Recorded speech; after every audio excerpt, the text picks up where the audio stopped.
हाय दोस्तों, the mission classes में आपका स्वागत है। इससे पहले वाले क्लास में आपको बताएंगे व्यंजन के बारे में, जो कि इसी को आज आगे कंटिन्यू करेंगे। लेकिन आपको पता होना चाहिए कि व्यंजन का परिभाषा कहता है स्वर की सहायता से बोला जाए उसको कहते हैं व्यंजन।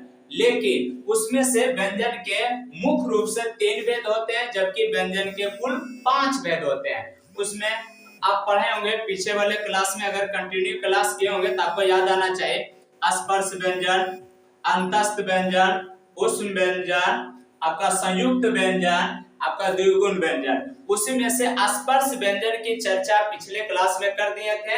आज की चर्चा करेंगे अंतस्थ व्यंजन के बारे में। अब यहाँ पर समझिएगा जो कहना चाह रहे हैं। अंतस्थ व्यंजन, अंतस्थ व्यंजन का परिभाषा कहलाता है जिन व्यंजनों का उच्चारण स्वर एवं व्यंजनों के बीच हो उसे अंतस्थ व्यंजन कहते हैं। इन्हें अर्ध स्वर भी कहा जाता है। ये ऑब्जेक्टिव में अक्सर आता है कि आपका कौन ऐसे व्यंजन है जिसे अर्ध स्वर के नाम से जाना जाता है, तो याद रखिएगा अंतस्थ व्यंजन। अंतस्थ व्यंजन में कितने वर्ण आते हैं? तो 4 वर्ण आते हैं। कौन कौन? याद रखिएगा यो, रो, लो, व। व्यंजन है तो इसके साथ हलंत होना जरूरी है, बिल्कुल। लेकिन एकरा में बार बार इसको बोल देते हैं क्योंकि बार बार क्वेश्चन आता है इनमें से कौन अर्ध स्वर व्यंजन के नाम से जाना जाता है। 2 ऑप्शन में व्यंजन वाला देगा, 2 आपका स्वर वाला देगा, लेकिन ये अर्ध स्वर के नाम से जो जाना जाता है उसको कहते हैं अंतस्थ व्यंजन। बिल्कुल, आगे समझिए। उस व्यंजन का ही दूसरा नाम आता है संघर्षीय व्यंजन। जिन ध्वनियों के में हवा मुंह के किसी स्थान पर रगड़ खाकर निकले तथा उष्मा पैदा करे उसे उस व्यंजन कहते हैं। यहाँ तक में ये दिमाग में रखिएगा, उष्मा मतलब गर्मी, जहां बोलने के बाद उष्मा पैदा हो, गर्मी पैदा हो, उसको कहते हैं उष्म व्यंजन। उस व्यंजन में 4 वर्ण आते हैं, तालव्य, मूर्धन्य, दंती, ह। बिल्कुल। आपका चौथा में आता है संयुक्त व्यंजन। वैसे वर्ण जो 2 वर्णों के संयुक्त होकर बना हो उसे कहते हैं संयुक्त व्यंजन। जैसे में इसमें संयुक्त व्यंजन में कितने वर्ण आते हैं? तो 4 को कौन कौन आता है यहाँ पर देखिए, हम लिख दिए हैं अच्छा त्र स्र ज्ञ। अब किन वर्ण से क्या, किनके योग से क्या बनता है ये भी लिख दिए। ये सब भी याद रखिएगा, कारण इनमें से कौन संयुक्त व्यंजन नहीं है, इनमें से कौन उस व्यंजन नहीं है, इस तरह से क्वेश्चन आता है। बिल्कुल। अब 5वां व्यंजन के 5 भेद, तो अंतिम भेद कह सकते हैं द्विगुण व्यंजन। द्विगुण व्यंजन का परिभाषा कहलाता है जिसमें 2 गुण पाए जाए उसको कहते हैं द्विगुण व्यंजन। इसमें आपका 2 वर्ण आते हैं, जिसमें अंगो आपका ढो, यानी 2 वर्ण इसमें आते हैं। यहाँ तक लगता है आप समझ गए होंगे। अब हम यहाँ से देखेंगे वर्णों का उच्चारण स्थान। यहाँ लगे रहिए, बात को समझिएगा।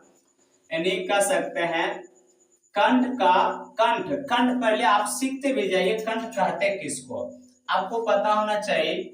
मुंह के खास करके कंठ, यहाँ पर देखिए ये जो कहलाता है कुछ कंठ, लेकिन ये नहीं सोचिएगा कि यहीं से निकलता है, जी नहीं छे, इसी का ऊपर होते हुए निकलता है। यानी कंठ कहलाता है, यहाँ वाले भाग कहलाता है कंठ। बिल्कुल। अब कंठ का उच्चारण कुछ से होता है, यानी कंठ से किन वर्णों का उच्चारण होता है? क, ख, ग, घ, अंगो, फिर अ, आ, ह।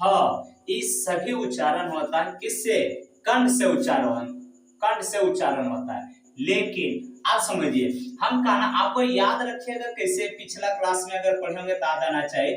क को रखते हैं, ये पूरे ककहरा को रखते हैं आपका किसमें? क वर्ग में। तो आपको याद रखिएगा क से क वर्ग बोला, क से यानी कंठ, क से क वर्ग बोला, क से कंठ। अब ये वाला सब कहलाएगा किससे उच्चारण होगा? कंठ। जैसे देखिए, अगर हम बोलते हैं ह डायरेक्ट कंठ से निकलता है, अच्छा, यानी कह सकते हैं इससे कहलाएगा कुछ कंठ से। जबकि कंठ के बाद आता है तालु। इसको कैसे याद रखिएगा? तालु किसको कहते हैं देखिएगा, यानी कह सकते हैं मुंह जब फाड़िएगा ना, आ कीजिएगा आ, तो ऊपर वाले भाग को कहते हैं तालु, ऊपर वाले भाग को कहते हैं तालु। अच्छा समझिए, तो तालु यानी कह सकते हैं का खा के बाद पूरा च छ, का खा के बाद च छ, यानी कंठ के बाद तालु, कंठ के बाद तालु, यानी तालु से यानी च का उच्चारण तालु, छ का उच्चारण तालु। उसी प्रकार से यो का उच्चारण यानी तालम सो का उच्चारण किससे होगा? तालु। याद रखिएगा त से तालम सो, त से तालु, त से तालम सो, त से तालु।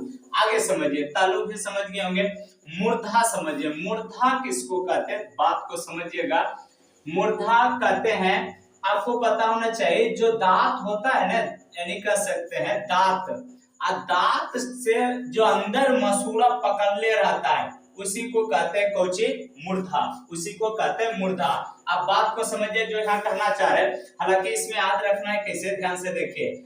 आपका ट ठ, ट के मतलब मुहा खुला, ठ के मतलब मुहा बंद, मुहा का मतलब मूर्धा, मुहा के मतलब मूर्धा, यानी ट का उच्चारण मूर्धा, ठ के उच्चारण मूर्धा।